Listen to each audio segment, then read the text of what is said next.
Hi மக்களே, எல்லாரும் எப்படி இருக்கீங்க? இன்றைக்கி வீடியோவில் என்ன பார்க்க போகிறோன்னா, கொல்லி கருவாடு வச்சு ஒரு டிஷ் பண்ண போகிறோம். அதுக்கு தேவையான பொருள் என்னென்னு பார்த்துக்கலாம். கொல்லி கருவாடு, இது எங்கள் ஊரில் கொல்லி கருவாடு தான் சொல்லுவோம். நீங்கள் எப்படின்னு எங்களுக்கு எப்படின்னு கருவாடுன்னு சொல்ல தெரியல. இது எங்கள் ஊரில் கொல்லி கருவாடுன்னு சொல்லுவோம். அப்புறம் தேங்காய் ஒரு 5-6 பல் எடுத்திருக்கேன். அப்புறம் ஒரு 3 காஞ்ச மிளகா, 2 பூண்டு பல் எடுத்திருக்கேன். கடைசியாக நம்ம உப்பு சேர்த்துக்கலாம். இப்போ என்ன பண்ண போகிறோன்னா, கொல்லி கருவாடை சுட்டு எடுக்க போகிறோம். எங்கள் அம்மா தான் செய்ய போகிறாங்க. நல்லா நெருப்பில் சுட்டு எடுத்துக்கணும்.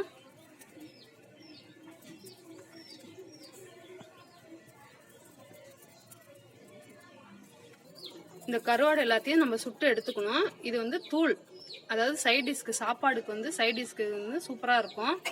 நீங்கள் ட்ரை பண்ணி பாருங்கள். இந்த கருவாடெல்லாம் நம்ம அடுப்பில் வச்சு செய்ய போகிறதில்ல, எல்லாமே சுட்டு எடுத்து நம்ம பொடி பண்ண போகிறோம். இப்போ அம்மா ஒவ்வொன்றா சுட்டு எடுத்துக்கிட்டு இருக்காங்க. இதை சுட்டு தான் எடுக்கணும், கருக விடக்கூடாது. அதனால் பார்த்து நம்ம செய்யணும். இதை இப்போ கொல்லி கருவாடெல்லாம் சுட்டு எடுத்துக்காச்சு. இப்படி தான் சுட்டு எடுத்துக்கணும், ரொம்ப கருக விடக்கூடாது. இது இந்த காத்தடி காலத்தில் கடலில் பறக்குமா அந்த மீன். இது என்ன மீன் பேர் என்னன்னு தெரியல. அதனால் கொல்லி கருவாடு தான் அம்மா சொல்லுவாங்க. இதை வாங்கி நாங்கள் அடிக்கடி செஞ்சு சாப்பிடுவோம். சூப்பராக இருக்கும். ரசம், தயிர் சாதத்துக்கெல்லாம் செம்ம சூப்பராக இருக்கும். இது நீங்களும் ட்ரை பண்ணி பாருங்கள். இப்போ அம்மா இன்னும் கொஞ்சம் சுட்டு எடுத்துகிட்டு இருக்காங்க. இப்போ அடுத்தது தேங்காவையும் சுட்டு எடுக்கிறாங்க. தேங்காய் வச்சுருக்காங்க பாருங்கள்.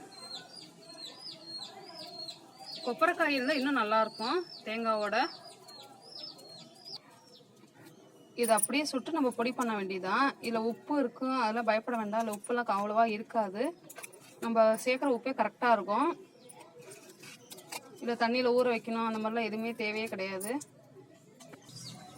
நம்ம தேங்காவையும் மிளகாவையும் சுட்டு எடுத்துக்கிட்டோம். பூண்டு நம்ம சுட தேவையில்லை. தேங்காயெலாம் இந்த மாதிரி சுட்டு எடுத்தால் போதும், ரொம்ப கருகி விட்டுறக்கூடாது. நம்ம நெக்ஸ்ட் என்ன பண்ண போகிறோம்னா, இதை போய் பொடி பண்ண போகிறோம். இந்த மேலே இருக்க கருப்பெல்லாம் நம்ம கத்தி வச்சு சுரண்டி எடுத்துக்கணும்.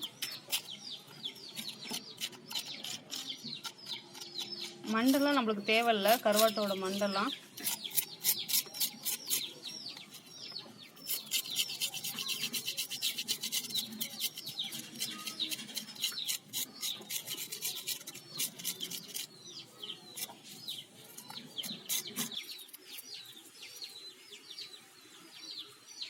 கையிலேயே உடைக்கிறாங்க.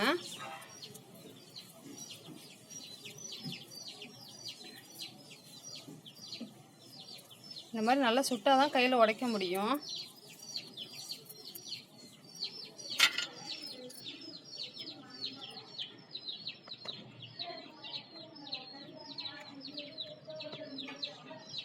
உள்ளுக்குள்ள ஏதாச்சும் அசடு மாதிரி இருந்துச்சுன்னா அதெல்லாம் எடுத்து விட்டுறலாம்.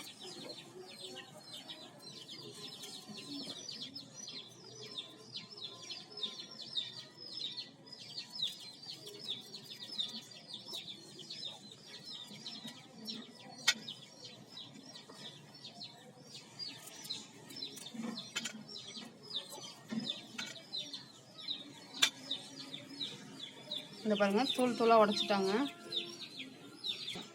இந்த உள்ளுக்குள்ளே இருக்க முள்ளு தேவையில்லை நம்மளுக்கு, அது வேண்டாம், எடுத்துடலாம். இது மீதி இருக்கிறதெல்லாம் நம்ம க்ளீன் பண்ணி எடுத்துக்கலாம். அது மாதிரி எதுக்காக இப்படி சுரண்டுறோம்னா, மேலே இருக்க செதில்லாம் இருக்கும்ல, அதெல்லாம் எடுக்கிறதுக்காக தான் நம்ம சுரண்டுறோம். அது நம்ம சேர்க்க வேண்டாம். நம்ம எத்தனை 5 கருவாடு எடுத்துருந்தோம், மீதி இவ்வளோதான் இருக்குது. எல்லாத்தையும் சுத்தம் பண்ணி இந்த மாதிரி நம்ம கையிலேயே உடச்சி எடுத்து வச்சுக்கிட்டோம். இப்போ நம்ம கருவாடு, தேங்காய், காஞ்ச மிளகா, 3 பல் பூண்டு, கொஞ்சோண்டு உப்பு, இதை அம்மியில் வச்சு நுணுக்கலாம்னா சரி, இல்லை நம்ம மிக்சி ஜாரில் போட்டு நுணுக்கிட்டு வந்துடலாம். இது 2 சைடும் செய்யலாம். அம்மிக்கல் இப்போ வீடியோக்காக கொஞ்சம் ஃபாஸ்ட்டாக நம்ம மிக்சி ஜார்லேயே போட்டு நம்ம நுணுக்கிட்டு வந்துடலாம். அவ்வளோதான் ஃப்ரெண்ட்ஸ், நம்மளோட கொல்லி கருவாடு தூள் ரெடி ஆயிடுச்சு. சாப்பிட்டு பார்த்தேன், செம்ம சூப்பராக இருக்குது. உப்பெல்லாம் கரெக்டாக இருக்குது.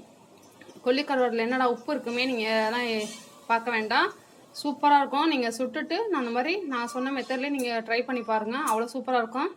இந்த பூனை சுற்றி வருதுங்க, இந்த ஸ்மெல்லுக்கு அதுக்கும். இங்கே பாருங்க உட்காந்துருக்கு. நீங்களும் உங்கள் வீட்டில் ட்ரை பண்ணுங்கள். செம்ம டேஸ்ட்டாக இருக்குது. பிடிச்சிருந்துச்சுன்னா என் சேனலுக்கு சப்ஸ்கிரைப் பண்ண மறந்துடாதீங்க. ஓகே, பாய் மக்களே. நாளைக்கு ஒரு வீடியோவில் நம்ம பார்க்கலாம்.